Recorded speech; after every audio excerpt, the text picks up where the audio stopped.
Business wants to see, both at the international level and also at the national level, some real clear direction in terms of moving towards a low carbon economy. And I think at the international level, what we're calling for at COP21 is really to make sure that negotiators don't give up on the long-term goal. We need clarity, not only us as business, but also investors, finance leaders, to make sure that actually we have a net zero goal, and if not those exact words, at least something translated as net zero, whether it be carbon neutrality or climate neutrality, that we also have a very clear deadline well before the end of the century, that in some national jurisdictions or regional jurisdictions, like at the European level, that we already accomplish our 80 to 95% greenhouse gas emission reductions by 2050. So I think we recognize that some regions are going to be able to go faster, further, and others will not be able to in the same timeline. And that we're open to as long as we have clear distinction in regulation, in INDCs, so that we can start to invest in the way that we need to. So I must say I was very lucky because I started off COP with our patron, His Royal Highness the Prince of Wales, and he opened up the ceremony, and there was a great deal of buzz on the first day, where lots of positive messages coming from a variety of different countries, not only the host country, but all the countries that were coming, including Barack Obama himself. And I think that now we're getting into the dredges, we're getting into the real nitty-gritty of what does a text have to look like in order for the business community, for other governments to be content.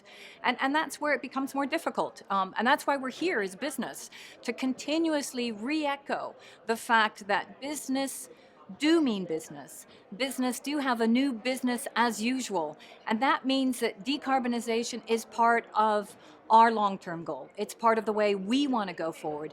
And to make sure that the policymakers don't forget that a long-term goal is essential, that not only a long-term goal, but that we continue to have 5-year cycles and ambition in order to meet that long-term goal, and that's very clear from different governments.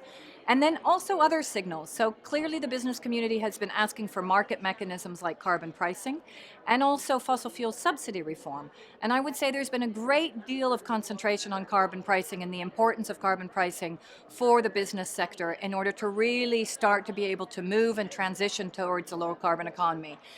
The problem there is that if we continue to have a discussion only around carbon pricing without talking about subsidies and the elimination of subsidies for high carbon energy, then we're actually doing ourselves a complete disservice, and we're not actually getting rid of perverse subsidies, which will continue to prop up those high carbon energies that we're trying to move away from.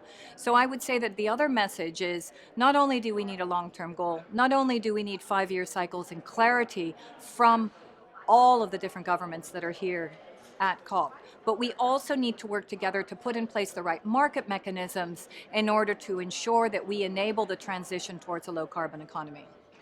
So we want to come out of these negotiations with some key points. The first is long-term goal, ensuring that we actually have a date linked to that long-term goal. 5-year cycles, so continuously rethinking, re-putting in ambition, all governments at the same time in order to meet that long-term goal.